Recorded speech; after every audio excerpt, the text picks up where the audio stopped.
buenas noches, bienvenidos a Opina Bogotá, el programa de opinión y de debate del Canal Capital. Transmitimos a esta hora por señal abierta en Bogotá, Cundinamarca y el resto del país, pero también por todas nuestras plataformas digitales, por Facebook Live, por Periscope, en Twitter, y usted puede participar dejándonos sus opiniones con el hashtag Opina Bogotá. Esta semana, hoy, cerramos 3 días de intenso debate, de análisis sobre la JEP, la Jurisdicción Especial para la Paz. Está en medio de una polémica nacional.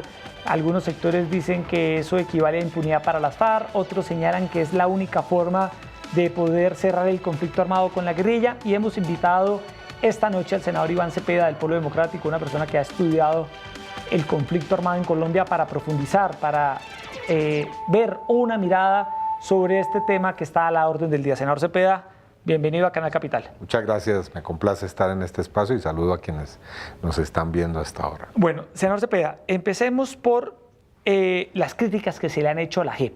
El Centro Democrático ha señalado que la JEP es algo que equivale a la impunidad en el caso de los crímenes cometidos para las FARC. Ustedes, desde el sector que usted representa, ¿cómo lo ven? Bueno, yo creo que hay que hacer una especie de balance para poder saber en dónde estamos y a qué vamos.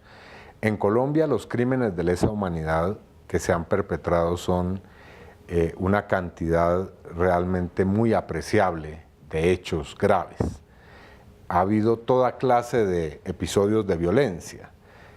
Violencia en masa, violencia colectiva, asesinatos selectivos, desplazamientos forzados, etc. La inmensa mayoría de esos hechos están en la impunidad hoy.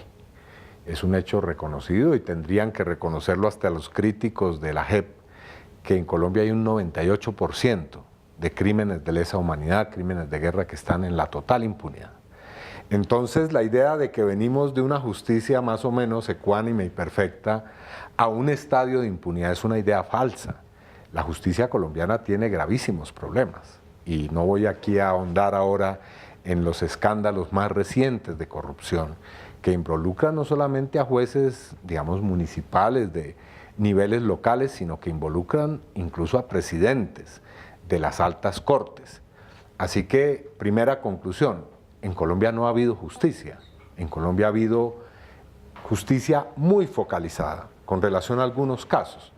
Y lo primero que debo decir sobre esa focalización es que hay por lo menos 3.500 personas de las FARC que han estado en la cárcel. Con la ley de amnistía hemos visto que han tenido que salir de las cárceles más o menos un número de ese tenor, entre 3.000 y 3.500 personas de las FARC estaban en las cárceles. Y hay un número más reducido de militares que también han estado en las cárceles. Entonces hay una muy reducida justicia, muy focalizada, y lo que se pretende ahora con este sistema es que se haga la tarea que no se ha hecho durante 5 décadas, que es una tarea muy ambiciosa. Yo creo que este sistema que se ha creado es un sistema que puede hacerlo, y por eso despierta tanto temor en quienes, sobre pretexto de que va a haber impunidad, lo que quieren es que haya impunidad, es decir, exacto, que no quieren asumir sus responsabilidades ante el sistema. Pero muchos sectores señalan, senador Cepeda, por ejemplo, que en medio del conflicto armado hubo responsabilidades de todo tipo, de los guerrilleros en los territorios donde hubo combates, hechos, masacres, atentados contra la población civil, una responsabilidad de parte de los comandantes de la guerrilla, responsabilidad de terceros, de empresarios que en medio del conflicto se vieron involucrados, y lo que muchos sectores reclaman es que eso no se vaya a equiparar, que la responsabilidad en estos casos no vaya a ser igual para una persona que ejecutó una masacre en un campo en Colombia frente a la de un empresario que, sometido por una extorsión en zonas del país, se vio obligado a pagar una vacuna durante muchos años. ¿Usted cómo ve ese tema de la...? Yo creo que las responsabilidades que hay en Colombia sobre los crímenes cometidos son, digamos, de muy profundo calado. Aquí esas responsabilidades no están en cabeza de algunos soldados o subtenientes o suboficiales o de algunos guerrilleros. Estamos hablando de 8 millones de víctimas. Repito esa cifra, 8 millones de personas en Colombia son víctimas directas de hechos de violencia que se han cometido durante décadas. Ahora, si uno pone en la otra balanza o en el otro fiel de la balanza, ¿cuántos son los victimarios? ¿Son 1.000? ¿Son 2.000? ¿Son 3.000? Yo creo que aquí hay unas responsabilidades que tienen una envergadura también muy amplia. Hay sectores que han perpetrado crímenes y cuyos individuos responsables hoy están en total silencio e impunidad. Entonces yo creo que no se puede excluir a alguien por ser, por ejemplo, miembro del Estado colombiano de la responsabilidad. No se puede excluir a alguien por ser empresario de la responsabilidad, ni por ser guerrillero de la responsabilidad. Aquí hay responsabilidades que se extienden en todos los sectores de la vida social y política y económica. Ahora, por supuesto, no se pueden lanzar acusaciones genéricas. Nadie por ser empresario, nadie por ser militar, incluso nadie por ser guerrillero per se puede ser considerado que es un victimario o un autor de crímenes de lesa humanidad, pero sí tienen que juzgarse todas las responsabilidades. También hay que decir, no por ser empresario, alguien puede ser excluido automáticamente de un sistema de justicia como el que se está creando. La responsabilidad se tiene que determinar judicialmente a través de los procedimientos que para eso establece el nuevo sistema de justicia. Es totalmente cierto, hay personas que pagaron algo que se llamó de una manera bastante ligera impuestos, o que tuvieron, porque si no sus familiares, por ejemplo, podrían ser secuestrados si no pagaban una vacuna. Asesinados ellos mismos. O asesinados y que fueron extorsionados durante mucho tiempo. Pero también hubo gente que consciente y voluntariamente no solamente cotizó dinero, sino que se lucró de dineros provenientes de estructuras criminales. Eso me parece que sería ingenuo desconocerlo. Entonces yo, por supuesto, no quiero aquí lanzar acusaciones contra un gremio económico o contra el Consejo Gremial o contra, digamos, sectores de la vida nacional en general. Pero eso no significa que los terceros, y lo acaba de recordar la fiscal de la Corte Penal Internacional, no deban ser juzgados por el hecho de ser terceros. Aquí las personas que contribuyeron consciente y voluntariamente a fortalecer estructuras criminales deben asumir esa responsabilidad. Senador, hemos entrevistado esta semana a una madre de una de las víctimas de los falsos positivos de Soacha. Ella, como muchas otras víctimas, tienen temores sobre si la Justicia Especial para la Paz va a ser la mejor forma, el mejor mecanismo de justicia transicional para que, por ejemplo, aquellas personas que deben responder por la muerte de sus familiares, en este caso los falsos positivos, paguen. Mi pregunta es, no solo a raíz del caso de la madre de una de las víctimas de los falsos positivos de Soacha, sino en general, las víctimas, el caso de esta mujer, ¿sí da garantías la JEP para que las víctimas se sientan reparadas, haya verdad, justicia, reparación?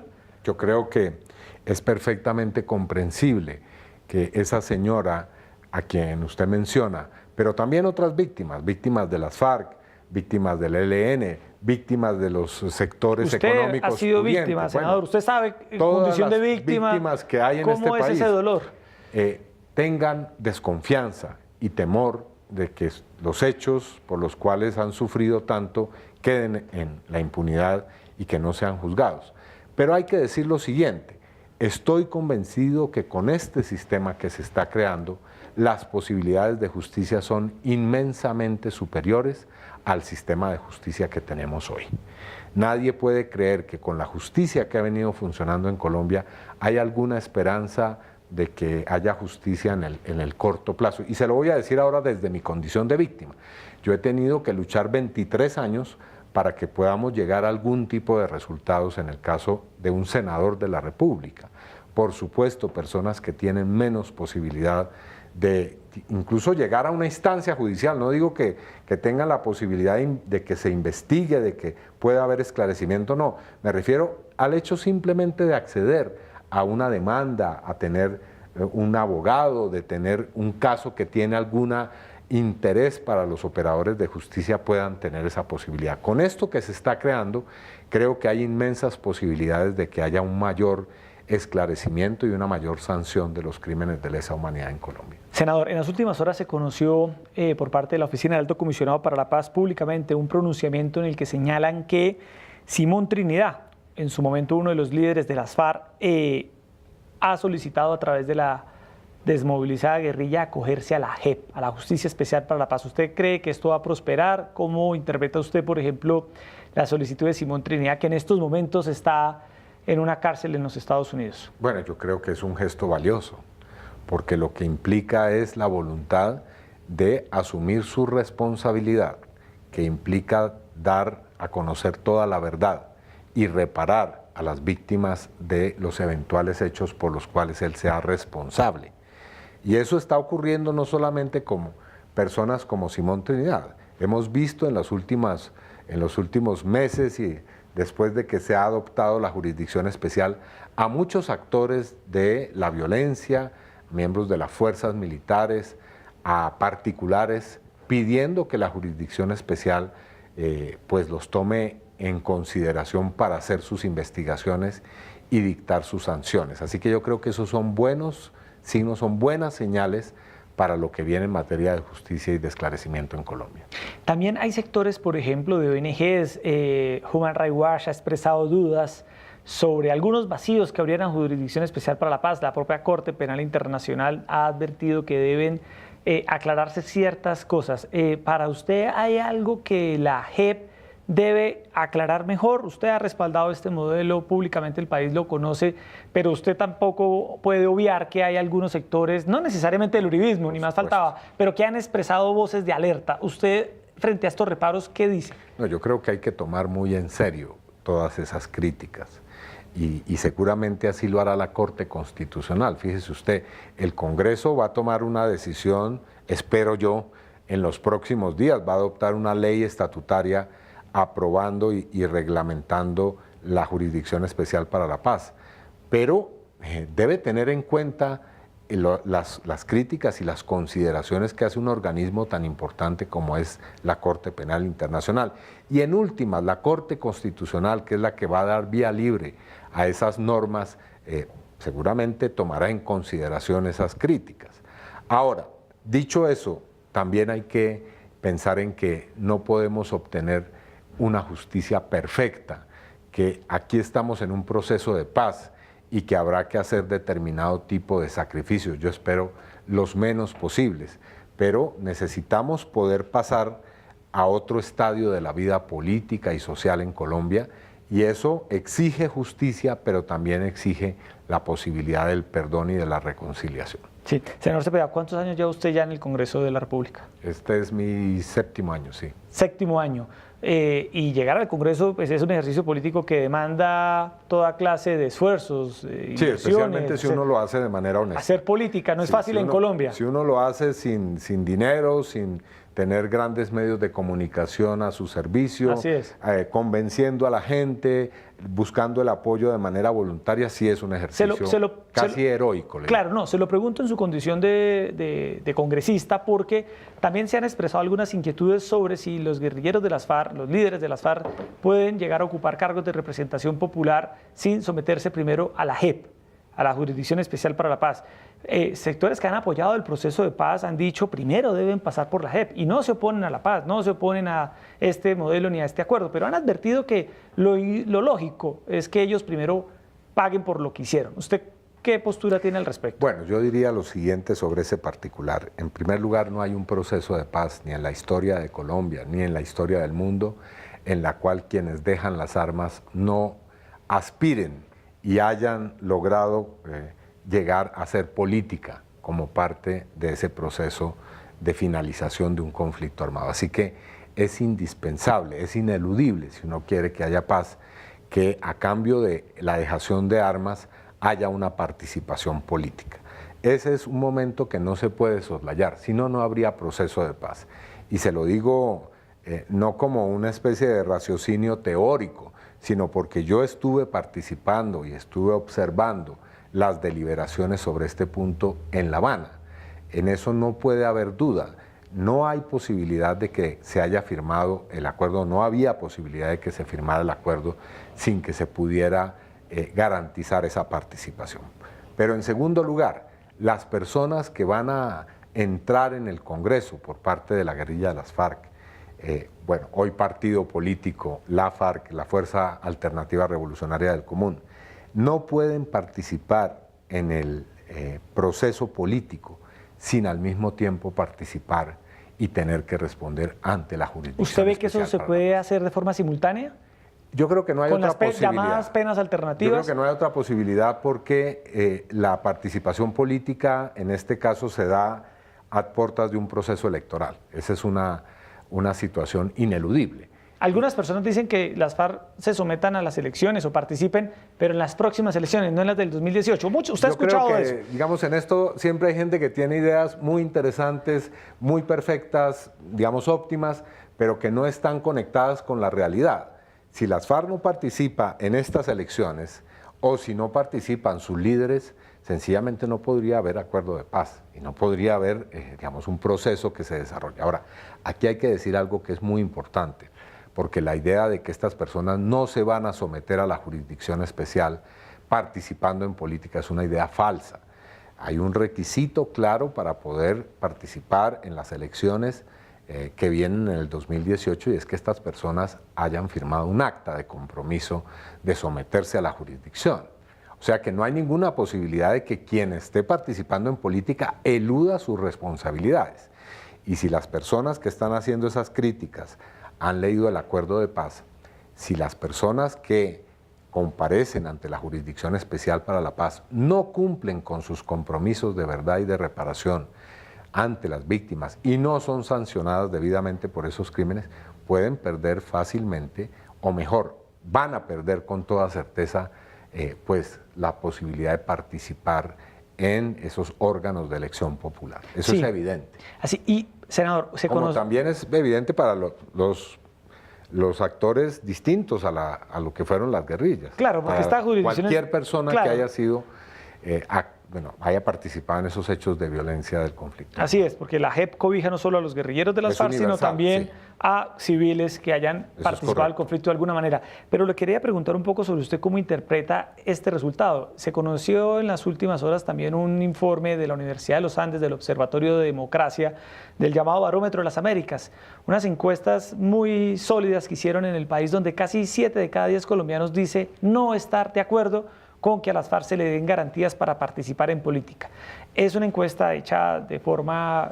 con que no quieren que participen. No están de acuerdo con que se le den garantías, exacto. Entonces, esto más allá de la briega política colombiana que vemos todos los días, y usted más que nadie la vive en el Congreso, es un poco lo que puede estar pensando el ciudadano del común. Es posible. ¿Cómo ve usted eso? Yo he seguido el Barómetro de las Américas con mucho interés porque creo que es una encuesta seria. Es un buen instrumento. Y ahí hay distintas respuestas. Está esa que usted señala, pero también hay una mayoría de colombianos que quieren la paz, por ejemplo. Sin duda. Un porcentaje del 60 y tanto Así es, de que respalda. Bueno, dicen, por ejemplo, que están de acuerdo con el 70%, el 70% está de acuerdo con el primer punto del acuerdo, con que hay una reforma rural integral.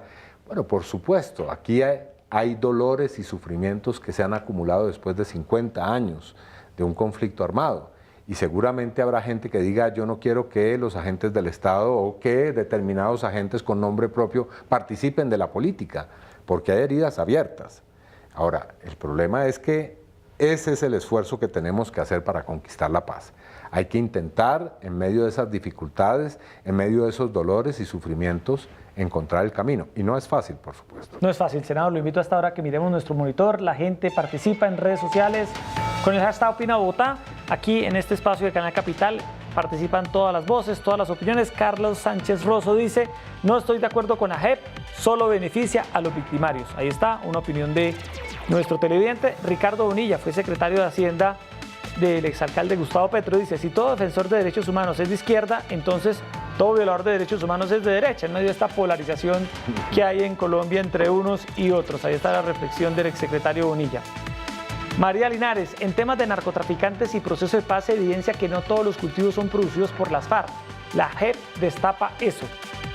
Lo señalaba ayer también León Valencia. Marta Delgado, derecho internacional humanitario igual a actores de guerra, guerrilleros, militares y terceros, iguales condiciones para ser juzgados. Y un último, aquí dice, aquí también por hechos cometidos incumpliendo sus deberes, pero asesinar civiles y pasarlos como guerrilleros no era su deber. Se está refiriendo al tema de los falsos positivos.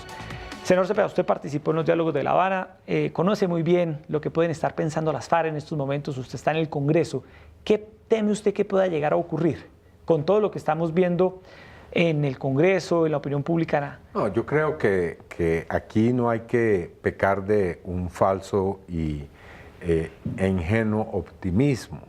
Estamos enfrentados a un proceso que tiene unos desafíos enormes y a unas dificultades que también son muy serias. Y seguramente estas que estamos viendo hoy son pocas con relación a las que vamos a ver cuando entre, por ejemplo, realmente a operar la jurisdicción especial y comience todo este mecanismo de la Comisión de la Verdad y todos los cambios que se han venido operando a hacerse realidad. Y yo creo que eso es normal, hay que verlo como parte de un cambio histórico en el que hay sectores muy poderosos que quieren precisamente que ese cambio no se produzca. Entonces, si usted quiere, yo a estas circunstancias no le temo y yo creo que tampoco le temen quienes han estado defendiendo el proceso y quienes están en el centro del proceso, la guerrilla o la exguerrilla, los sectores políticos que están comprometidos con el proceso de paz. Es a mi modo de ver normal que haya contradicciones y las vamos a seguir afrontando en medio de lo que significa la deliberación democrática. Usted que apoya el proceso, que apoya la JEP, ¿le ve algo en lo que usted diga, creo que aquí hay que hacer mayor claridad? ¿Hay algún reparo que usted le haga a la JEP? Yo diría que más que reparos, lo que yo creo es que hay que buscar mucho más apoyo social al proceso de paz. Creo que es necesario explicar más. Muchas de estas opiniones que vemos parten de un desconocimiento, de una falta de conocimiento de lo que está ocurriendo y también en el ambiente hay muchas mentiras, hay que decirlo. Hay personas que se han encargado de fomentar los miedos y no de fomentar el ambiente de seguridad sobre la construcción de la paz. Así que hay una tarea enorme y hay que hacerla todos los días, en todo momento. En el Congreso, ¿cómo está el ambiente para el trámite de la JEP? El Congreso tiene varios escenarios problemáticos hoy. Hay que decir, ha estallado un escándalo de corrupción que afecta a todas las ramas del poder público al más alto nivel y entre esas ramas al poder legislativo. Hay muchos congresistas que están hoy involucrados con hechos de corrupción muy graves. Está la circunstancia de que estamos entrando en un proceso electoral, que hay una confrontación entre distintos sectores políticos y que también, como lo decíamos anteriormente, hay sectores que temen la realización de estos cambios que implica el acuerdo de paz, por ejemplo, el surgimiento de la Jurisdicción Especial para la Paz. Hay sectores en el Congreso que temen ser interpelados cuando comience a operar esta jurisdicción. Y todo eso, por supuesto, conspira para que las cosas en el Congreso no sean fáciles en este momento. Siendo pesimista, senador, ¿qué es lo peor que podría llegar a ocurrir? No, yo diría que, es decir, yo estoy seguro que el proceso de paz va a salir adelante. Lo que me preocupa es que salga adelante sin muchos de los cambios que están previstos en los acuerdos. Me preocupa que no haya una reforma rural en curso, que no se atienda a la reforma política que plantea el acuerdo. Pero yo creo que hemos dado un paso o varios pasos sustanciales y que va a ser muy difícil que eso se eche atrás. Hay una recolección de firmas de parte del Centro Democrático avanzando. Usted sabe, senador, que el plebiscito fue ganado por el no, que impulsó el Centro Democrático. Esta recolección de firmas busca modificar la JEP, busca de alguna manera introducir cambios sustanciales a ello. Eso podría de alguna manera modificar cualquier escenario que se logre con las FARC.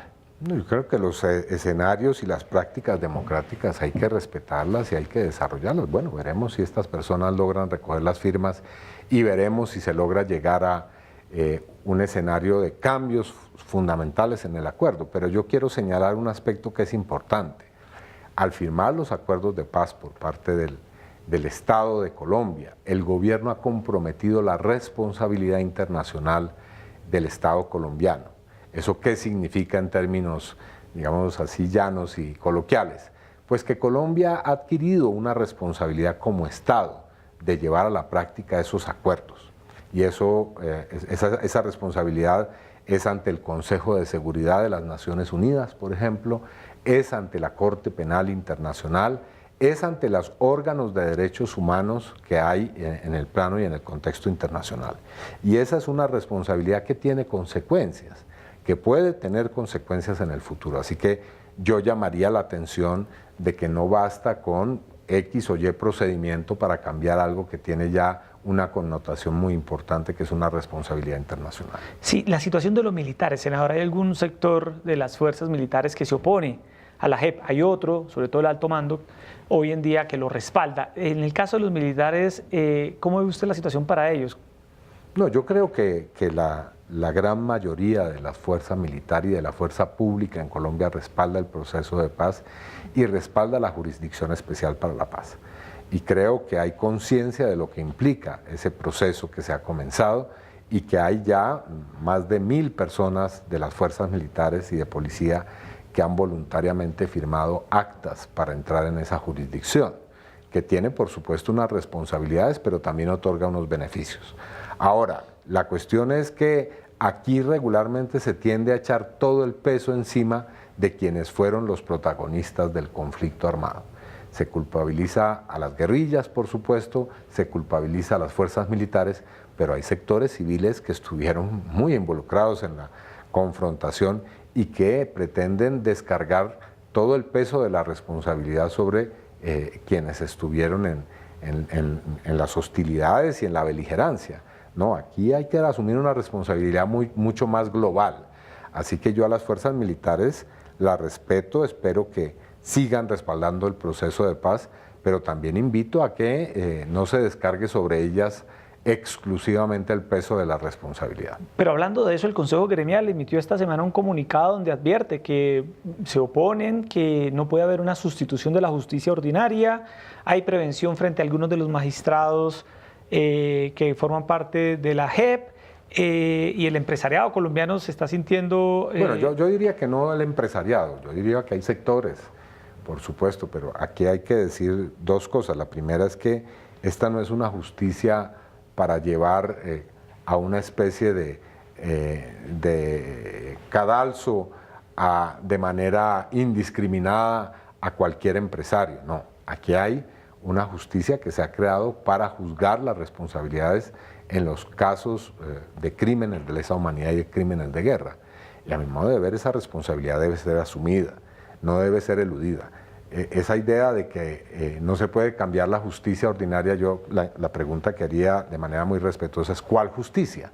Si es que no ha habido, si es que esa justicia ha estado con, por supuesto, honrosas excepciones, permeada por un manto de corrupción muy grave. Entonces, a mi modo de ver, aquí no es el momento de eludir responsabilidades, sino de asumir lo que tiene que ver con un proceso que puede ser muy positivo y favorable para el país y para el desarrollo del propio empresariado. La paz significa la posibilidad de hacer nuevos negocios, de desarrollar económicamente muchas zonas del país, y yo creo que en eso los empresarios tienen un papel fundamental. Senador Cepeda, se nos empieza a acabar el tiempo. Una última pregunta final, con la mano en el corazón. ¿Usted cree que estamos listos para la reconciliación en Colombia? Usted que ha estado en estos temas en su condición de víctima, que estuvo en el proceso con las FARC, que ha participado en política, que está con sectores que quieren que en este país se supere el conflicto armado. ¿Usted cree que de verdad estamos preparados para una reconciliación? Yo creo que no es un proceso fácil, que sanar tantas heridas, tanto sufrimiento, no va a ser fácil para Colombia, pero sí creo que estemos ya preparados para eso. Yo creo que en Colombia he encontrado a mucha gente de muchas orillas ideológicas, de muchos niveles de la vida social, en muchos sectores, incluso diametralmente opuestos a lo que yo represento, que están listos para un diálogo constructivo y de reconciliación, y que hay que en este momento con imaginación y con generosidad encontrar los caminos para eso. Bueno, senador Iván Cepeda, pues muchas gracias por estar aquí en Opina Bogotá de Canal Capital. Gracias. Y a todos ustedes muchas gracias por estar con nosotros esta semana en el análisis, la discusión, todos los puntos de vista sobre la JEP. La próxima semana en Opina Bogotá vamos a tratar el nuevo modelo de servicios de taxis que va a empezar a funcionar en la ciudad a través de una tableta. Va a haber un cambio profundo en el servicio y vamos a analizar, a discutir, a debatir si ese será una de las soluciones que se espera para que el servicio de taxis definitivamente cambie en Bogotá. Muy buenas noches.